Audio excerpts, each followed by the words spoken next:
Welcome to Keep Hustling, where we are going past the why to get to the how.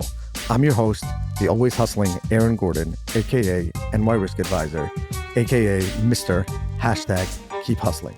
In this podcast, we will be diving deep into the professional and personal successes of our guests to find out how they hustled through the most difficult times in their life and their development to achieve the success they've gotten to today. So buckle up for what hopes to be an amazing ride. Let's get to it. Welcome to Keep Hustling with my guest, Jeff Teschke. Jeff, thank you for being here. You got it, Aaron. I'm excited to be here. I have to begin. For those of you watching on video, this is very important because I believe that credit goes where credit is due. When I think back to how, sit back in your chair, Jeff. When I think back to how Keep Hustling came to be, the first time I ever saw the term used together was on a t-shirt sent to me by Jeff. I don't want to know how many years ago that was. It was hanging in my office for a while. He didn't run with it, and we'll get into the things that Jeff did do. But I did endeavor to keep hustling and have made that the mantra and the title of this podcast. So really, Jeff, you deserve the credit on Keep Hustling. And I will make one promise to you, and that is that when we do release, please God, in the near future, stay tuned, listeners, to the Keep Hustling merch line, I will make sure you get a bunch of merch because you deserve it, because you have the OG t-shirt. So we'll go from there. This is definitely a vintage shirt at this point. One of the original Forge 3 shirts. I think it was maybe the first shirt that we ever printed. To your point, I have no idea how many years ago this was, but I love to see you using it and going forward with it. I didn't invent this. Before we get into like the regular meat and potatoes of the podcast, I have to ask you, like, because this is the Keep Hustling podcast, what made you print that on a t-shirt for your company? So that actually goes back early days with Forge 3. So I remember we were working with a lot of small, mid-sized companies, and I would often say either forge ahead, which is where the name Forge 3 came from. A lot of people don't know that. Or keep hustling was kind of like the sign off in all of my emails. And that's eventually where it came from, was I just kept saying it over and over, with no purpose behind it other than just saying I needed something other than see you later, or sincerely, I wanted something different. That's where it came from. I remember vividly when we met. I don't know if you remember where we met, but I was in Wharton at the Chubb Cappy program, and you spoke, and I was like, "This guy is onto something." And we have a website for our company because of you, so I appreciate that, and I appreciate you making my life so easy. And we'll get into that. But why don't you take us back? You founded a company, subsequently sold that company, but there's a lot more probably behind the curtain that makes Jeff who Jeff is today in 2023 or 2024. Take us back to what do we need to know about your childhood and your upbringing that kind of shaped you most to where we are today? Sure. Yeah. I was born in Pittsburgh, and my dad worked at Chubb, big insurance company, his entire career. I think it was 33 years when it was all said and done. And I just expected, he was the first person to go to college. He had a full ride to Waynesburg College in Pennsylvania for basketball. And I just kind of assumed that's what you did. I just assumed that you worked for some company, and he did very well there. And I expected to do the same thing. And so growing up, we lived in Pittsburgh for a long time. And then my dad got transferred out to headquarters, Chubb headquarters in Warren, New Jersey at the time. And we kind of settled into the Lehigh Valley area, which is just north of Philadelphia, about an hour and 15 minutes or so. And I kind of grew up around there and went to college, University of Scranton, was working for, guess who, Chubb at that time as well, part-time. And when I graduated in 2000 now, which is nuts to even say that, Chubb said, well, here's your offer to be webmaster. I said, well, I wasn't even thinking about being an employee here. Okay, that sounds good. So I ended up working at Chubb, and ultimately for an insurance agency my dad was running called Personal Lines Insurance Brokerage, or PLI, which was eventually sold a couple years after I started to Hub International. And then my vision of being at some company my entire career with the cufflinks and the coasters on my coffee room table, all that kind of stuff went out the window. And I was on the unemployment line, literally unemployed, not knowing what the heck I was going to do. And that was a shock to the system. And that was actually a really pivotal moment, I think, in my life, in my career. It didn't feel like it was a good thing at the time, but as it turned out, that was really probably the best thing to happen to me. Well, that is, I don't know if I deliberately, when I've heard you speak before, or I don't know if I've mentioned this to you before. So if I have, we're gonna put it on the air here. Since you mentioned that that was your path, and then it kind of got ratcheted, or the boat was rocked. I don't know if you know, but my father, he should rest in peace, who passed away this past April, was a 60-year Chubb agent. And if you would have asked him what his most memorable moment in the insurance industry was, he would tell you that as a small agent from New York City, he kicked and screamed and banged down the door until Chubb shut down that operation because he felt that Chubb was competing with their own agents. Hmm. Did you know that? I did not know that. No, I think Chubb bought Isn't that PLI. great? Yeah, I think they bought the agency to learn about how agencies. It's an interesting transaction, right? So you have this big corporation, Chubb, and they bought an agency, which is a weird competitive kind of thing. Correct. And so my father's thing on competition was let agents compete with each other, but Right. it's impossible for you to say, as in, and we don't have to get into the weeds on insurance companies, but that agency won't have a leg up with the underwriters when they're sitting next to that person, Yeah. as a person sitting, thousands of miles away. So you're welcome for that pivotal moment in your career coming. It all good. You know what? We were linked at Keep Hustling before I was even in the industry. So And we that's it. didn't know it. So I want to just get back that you said that you assumed that the path was college, same corporation for many, many years, kind of move up the corporate ladder, I assume, kind of constantly evolve there. And then that's just how a career works. That is something that's very rare in 2023, 2024, and something that, I know I talk to my kids about. So you said you thought that was it. Did your father talk about that? Was it just like, this is kind of how it worked? How did you get that impression? I think it was just assumed. I didn't know any better. I didn't know any other way because again, my dad was the first kid to even go to college. So otherwise, before him, his parents grew up on the south side of Pittsburgh, or the SaaS side, as we say in Pittsburgh, and a rough area and just very blue collar work, and which I think is where a lot of the blue collar. I really love that, the hustle, if you will, of having to grind it out and go downtown and sit on a metal stool and wind electric motors. That's what my grandfather did his entire career, and coming back greasy, and you can never get the grease stains out of your overalls. And but the meal was on the table, and it wasn't much, but it's all that I knew, and I didn't know. I didn't even probably know the word entrepreneurship, or let alone what it meant to create a company or something like that. So I kind of got just thrown off of that path, not because I wanted to or thought. It was just I didn't. It was just what happened. It was a reaction to getting downsized, and me not being prepared that could even be something that happened. I always thought that a big company like a Chubb, for example, meant big time stability. And of course, now I know that's not always the case. Learned that the hard way, though. You said that was a shock to the system. I imagine that it was a shock to the system, A, being unemployed, but B, I imagine that there was something there this is not working out the way it was assumed to. Meaning it wasn't like, Yeah. I imagine that people whose parents and influences change jobs a lot, that wouldn't be as much of a shock to the system, because they might say, okay, great. So when your company either goes under, or your company gets sold, or you get moved, or you get demoted, or you get fired, you just find another job. But like for Jeff, I assume, I don't know how old you were then, but like, this is not supposed to happen. I'm supposed to I back this horse, and this horse is supposed to take me to retirement.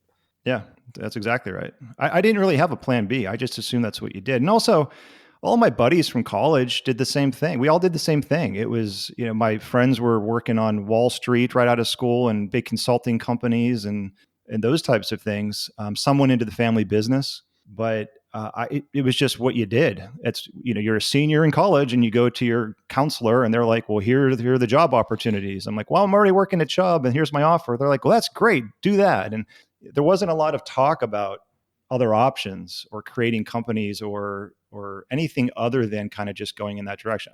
And I know this is dated advice probably, because now, like you said, it's totally different. I asked my daughter what she wants to be when she grows up, and she's like, I want to be an entrepreneur, and she's 11. So it's a very different vibe now than it was back 20 some years ago when I was in school and fresh out of school. 100%. But I also think that there's something to, I mean, it's funny. One of my I think it's one of my brothers who says that entrepreneur is the new fireman. Everybody says they want to be one when they're a kid, but then when push comes to shove, they all take like, a cushy job at some big firm because not all, but many of those people, nobody actually, when I was a kid, I wanted to be a fireman. And then I realized that they went into burning buildings and I was like, this is a terrible idea. So take me back to the pivotal moments. You said that was the most pivotal moment in your career was when you were let go. So take us to that moment. You weren't exactly fired because you did anything wrong, but Yeah. at the same token, you didn't have a job anymore. Yeah, it sucked. That was the So worst feeling. I remember driving into the unemployment office to get unemployment benefits. I had to go drive into New Jersey somewhere and into some beat up building and watch a VCR tape on one of those carts from like old fashioned high school. They would wheel in and they would the video was all grainy and it was talking about how to make a resume in Microsoft Word. And I'm like, what the heck did I do to get here? I'm looking around the room. I'm like, what I don't what did I do feel wrong? like any, you know, what happened is what I was thinking. And it totally sucked. And I had no idea what I was going to do. And I remember getting unemployment benefits. And I think it was every week you had to call the line and confirm that you were looking for work. And then I got my little check in the mail. And again, meanwhile, my buddies from college all have these highfalutin jobs. They're like on Wall Street and big consulting companies. And I'm sitting there saying, what, like, what do I do now? And ultimately there were a ton of, I'll call them failures because, that's kind of from a business standpoint, what you would call them. Between that period of time and realizing any kind of traction or success that people later started to see and notice with Forge 3. Did you assume that you would go to another big corporation and just kind of start that path over at that time, or kind of, or did you see the hustle, the entrepreneur, that kind of coming through? Yeah, I don't think I really knew at the time what the heck I was going to do. I was kind of just desperate. I didn't know. Ultimately I found and this is thanks to my dad. So one of my dad's friends was running a small software startup outside of Philadelphia. And they knew my experience with the web and websites and that sort of thing. And they said, we need somebody like Jeff there. So they ended up making me an offer. So that kind of just happened through really connections and my dad's relationship. I got into that and I was there for a couple of years. I think it was 2 years. It was not the fit for me. It was smaller, so I saw a different side of business. I think there might have been, I don't know, 12, 15 employees or something like that. But I had a lot of big ideas as the fresh kid coming in that there was a lot of resistance on implementing them. And I was like, why can't we do these cool things? And it was that kind of it was just a very contentious environment. Respect those folks a lot. And they eventually sold the company and did fine. But I just wasn't in my zone there. And that's when on the side, it was kind of nights and weekends, I created iSpot, which was ISPOTT, which was a mobile scavenger hunt game played with cell phone cameras. And I did it I needed somewhere to put my energy that I could have some level of control. And I just created this thing and threw it out there. And then that's when, as luck would have it, Microsoft just stumbled upon it completely randomly after about 2 weeks of it being out there. And they literally picked up the phone and they just called and said, we have a campaign that we're working on with a big global brand. We'll tell you later who it is, but can we use this thing for that campaign? I was like, heck yeah. Like, first of all, are you sure you're Microsoft? Like, who is this? Who's calling me? Right. But it was the real deal. Not a funny joke. The guy, your high school buddy, that's not a funny joke. Right. That's what I expected. I was like, Mike, is that you? Who is this? And so that's when I said, all right, well, geez, this creating something cool is kind of how you start these cool companies. And I guess that was easy. Look how easy this thing is. You just create a cool concept and you have a successful business. And ultimately I learned that wasn't correct the hard way the years after this, but they ran a big campaign with Microsoft and Sprite was the brand. And it was a heck of a thing. We had a lot of interesting experiences with that. And ultimately, that ended up failing, though. And the reason for that was there are a number of things I think that went into the reason why it didn't end up working out. The Microsoft campaign was a success. That was awesome. We had people reach out constantly, like Lee Steinberg was one of them. And for those that might have seen Jerry Wow. Maguire movie, the Show Me the Money, that guy, big sports agent. Right. Yeah. And so he reached out. His people reached out and said, we want to acquire this thing. And we were like, holy crap, this is easy, right? You just create a thing, run a big campaign, Right. and then it gets acquired. Like, how hard is this business thing? It's super simple. And so we went back and forth to California and had meetings and went to Super Bowl parties on red carpets and with the Baldwin brothers, and just the crazy experience on big yachts and just nuts. And that fell apart. This is now public knowledge, but Lee struggled a lot at that time with alcoholism. And he was at the top of his game and had all the big NFL quarterbacks at that time, and he lost it all. And he's since now built it back up, and he represents Patrick Mahomes and a bunch of others. So he's doing just great now. But iSpot fell apart. So again, I was kind of left in with pieces on the ground with no company. There was no money left because all the money that was made through the Microsoft campaign was going into expenses and hosting and travel back and forth to California and all this stuff. And I looked up and there was nothing left. And I was beat up again and didn't know what to do. So that was a heck of an experience. That time probably more beat up. Or differently beat up, right? Yeah. Oh, for sure. You had something. It wasn't someone else's company and therefore collateral damage, for lack of a better term. This was your thing. First of all, that's a great idea. That is a great idea. Is there an app like that now? There's got to be an app like that. Yeah, there's like Be Real is somewhat similar to it. There's really nothing. I tried to bring iSpot back. So years later, I tried to bring it back as an app because iSpot existed in a time before iPhones. It was right before the iPhone era. And it was all just text messaging, and you get an alert through a text message to find certain like thirst, bubbles, a straw, just weird things. And then you'd take pictures and send them in. And then the most creative pictures would get the most stars, points. And then there'd be a leaderboard and prizes. And it was a heck of a thing. It was a really cool concept. It was a lot of fun. That's such a great idea. It's cool. I honestly still think it could work. I think it's like the greatest like school trip to New York City. Get on iSpot. Yeah, like I said, I tried to bring it back, it's a different world when I did because we had iPhones and Android phones and all that stuff and apps, and that failed as well.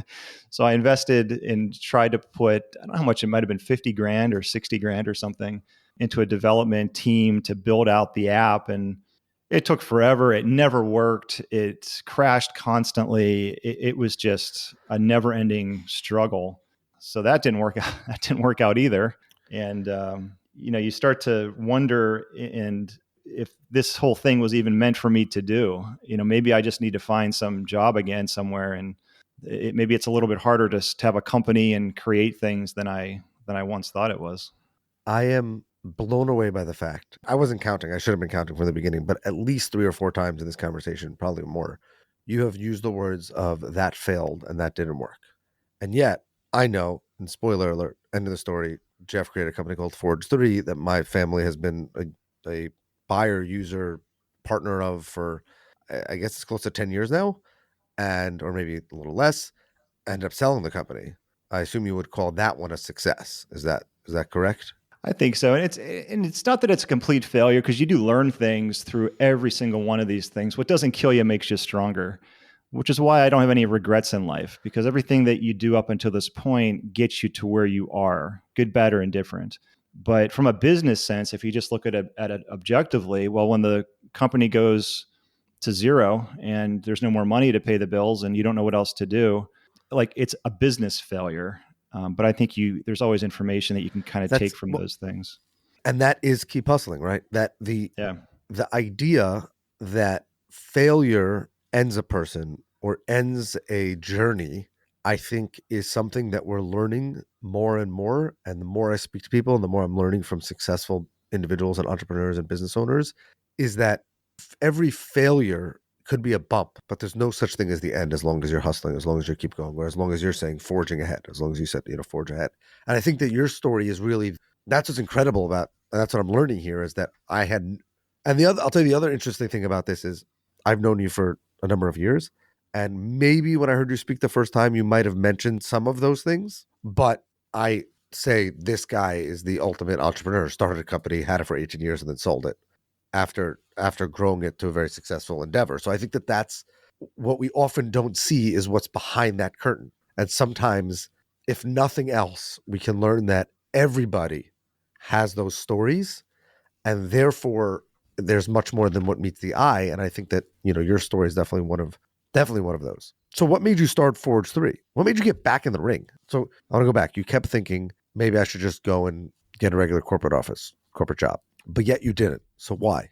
Yeah, even with iSpot happening, and when I was working at the small software company, I still was doing some web work on the side, which was really what Forge 3 was. I just created it to have a company so that I could invoice people. There wasn't much thought put into it beyond that. So it always kind of existed there for that purpose. And after some of these things came and went, and there were other things too. I created, we tried to get into IT services, and I brought in a former Chubb colleague to help with that. And that was really rough trying to scale that. I was getting calls at 3 a.m. that the surgery center computer was crashing. And it's like, all right, well, I'm not going to do that. So then got rid of that, sold that to my former colleague, just the book of business to him. And he ran with that. Created something called Safe Stacks, which was my first attempt at a SaaS product, as software as a service. It was a secure place to keep usernames and passwords and IT equipment and license codes and all that kind of stuff. The equivalent now might be like 1Password or LastPass, those kinds of things. And that didn't work out. Put a ton of effort into that and money into that. And I don't think we got more than like 13 subscribers paying like, $7 a month or something. So that sucked. And I met Monica Barakat, who eventually became my COO and good friend, and really a really important piece of the puzzle going forward for me, and continues to be a great friend. I met her at a Panera Bread, just a weird coincidence kind of a thing. She was meeting with somebody that I was meeting after her, and we bumped into each other. And we tried to create content things where we would create content for businesses on beanbags for your office, 10 ways to use beanbags in your office. We were like a content farm. We're trying to create content, and it went on, but we were still doing some web stuff that entire time, even though we're taking these swings for the fences and nothing's working. We're striking out constantly.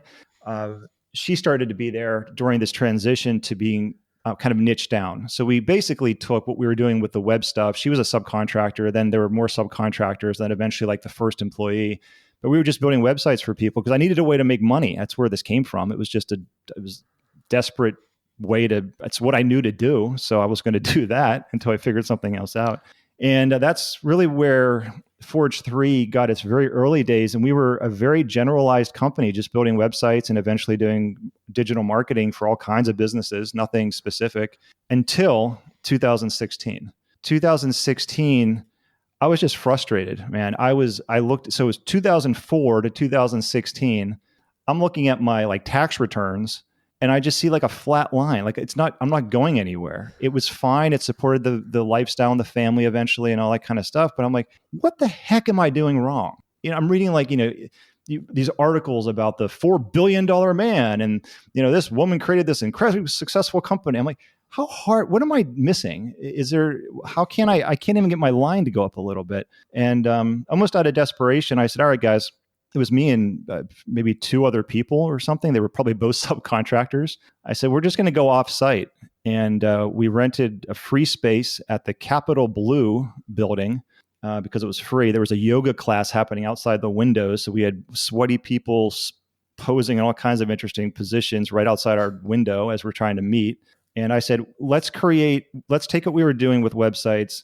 We were already doing a lot with insurance agencies because of my history with Chubb, and my friends came out of that, and I just started to know people. And I just said, we need to create something that we can scale better.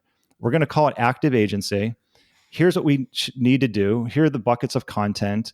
We can create some cool stuff, and let's see what happens. And that was the beginning of it. And then it's kind of the beginning of what the story that most people know now, right? Because most people know of me and Forge 3 and Active Agency from that period on, because that's when things took off. It became a very clear story. You could see the success, you could see the trajectory of things all the way up until last year when the company was acquired. I'm going to ask a very direct question, and you can plead the fifth if you want. What was your dad saying through all these ups and downs? That's a good question. What was he saying? I think initially when I was still working, when I took that big step to do iSpot, because that was really the transition from working somewhere to being on my own. I think both he and my mom were probably nervous about it because, again, it's not the world they came from. I saw success in other people doing that. I didn't know how to do it, but I had a little bit of confidence. And I think they probably had confidence in what I could do. But my guess is those early conversations were like, well, yeah, you could do it, but maybe there's another job or opportunity that you'll find too. Or it was very uncertain times. They were always super supportive. Love my parents, great family, great upbringing. But my guess is there was some apprehension for sure. Yeah, the reason why I ask is I'm saying me, and no, I wasn't excluding your mother, but when we painted the original picture, it was the ultimate corporate person who, by the way, not just did the corporate thing, but did very well at it. It's not like he Yeah. stayed at a low level job his whole life and just barely made ends meet. He did well and was able to move up in the quote unquote normal traditional path. And here's his son who kind of started like that and then just is throwing random darts at the wall, and presumably none of them are sticking very well. So Yeah. I can imagine that, but I also imagine that they saw your drive. Those around you saw the drive and said, "He's not going to stop." But it's not like he's sitting in the basement eating pizza. No, I always had this. I don't know where this comes from, but I always had this drive, and I don't know why. I don't know why. I don't know where it comes from. I really don't.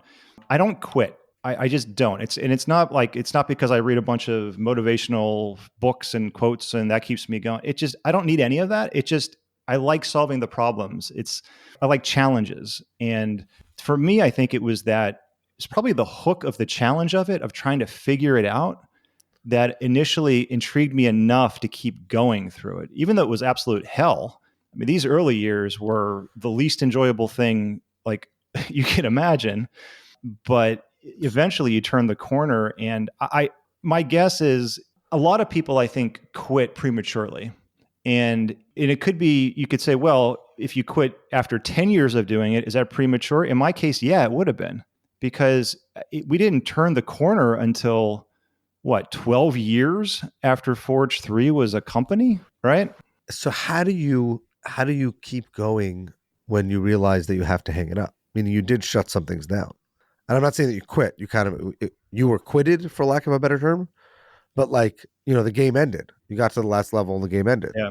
I get the keep going, don't quit when you're in something, but then how do you decide to shut it down and start something new if that's your mentality? I think it just comes from me. I tend to be an optimistic person. I don't know. I look at things as, and there are benefits to it and downsides to thinking optimistically all the time, I guess. But but I'll take it. I think the pros far outweigh the cons. I think it's just the optimism. It's like, all right, well, that didn't work, but I still have this other thing, and maybe if I did this, that would work. It just comes back to that.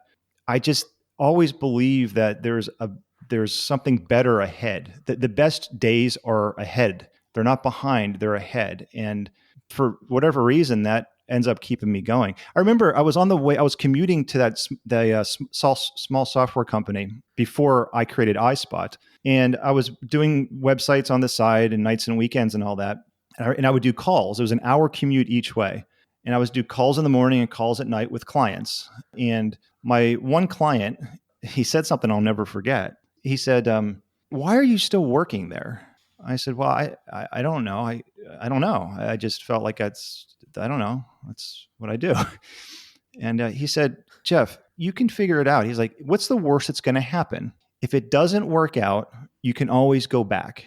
And for whatever reason, I can hear that just like it was yesterday.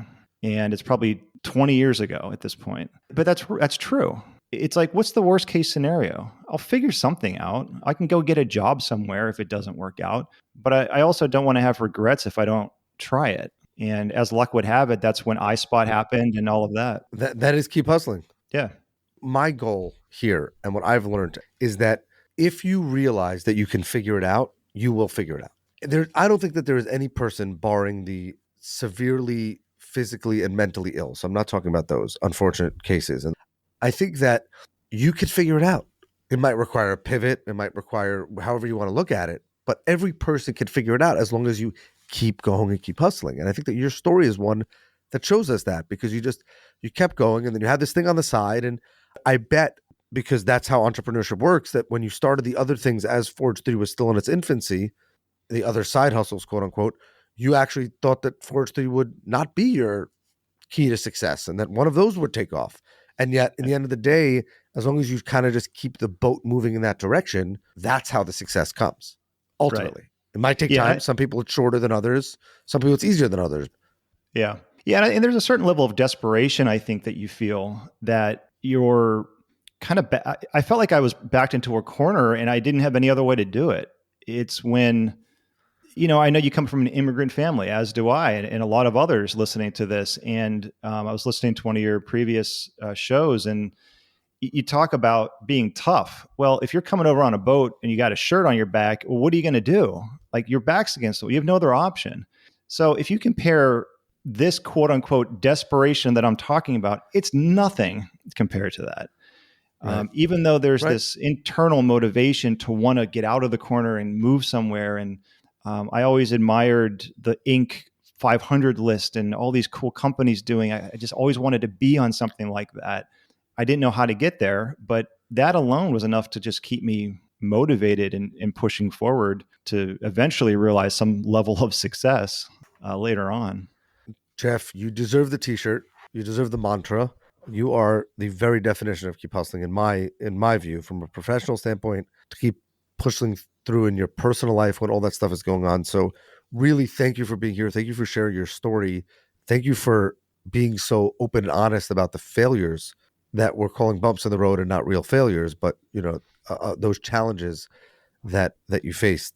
We have a closing tradition on this podcast where we ask our guests to leave us with their lifetime or current favorite motivational or inspirational quote. The floor is yours. So it's a really simple one, but it hits home for me, and that's progress is perfection. Progress is perfection. And I tend to be a perfectionist. I like things to be just perfect, but I've learned through this whole journey that can get in the way of progress. So it's a reminder to me that as long as you're making some sort of progress in some direction, whether it's up, whether it's down, whether it's just forward or back, wherever you're going, progress somewhere is what it's all about. Building the momentum, having the progress, that's perfect. You can't get much better than that. I love that. And that means that you're hustling, and you're definitely, as I said before, a hustler. Keep hustling. The OG t-shirt, keep hustling t-shirt wearing Jeff Teschke. Thank you again for being here. Thanks, Aaron. Take care. This has been another episode of Keep Hustling. Remember, do well by doing good, and always keep hustling. All right, hustlers, that brings us to the end of another fantastic episode. Thank you for listening. The listeners are the most important part of this show. If you like what you heard, please leave us a review wherever you listen to your favorite podcasts. Your feedback means the world to us and helps us reach more listeners. Plus, be sure to subscribe to our podcast so you never miss an episode. We have some amazing guests and topics lined up for you, and we don't want you to miss out.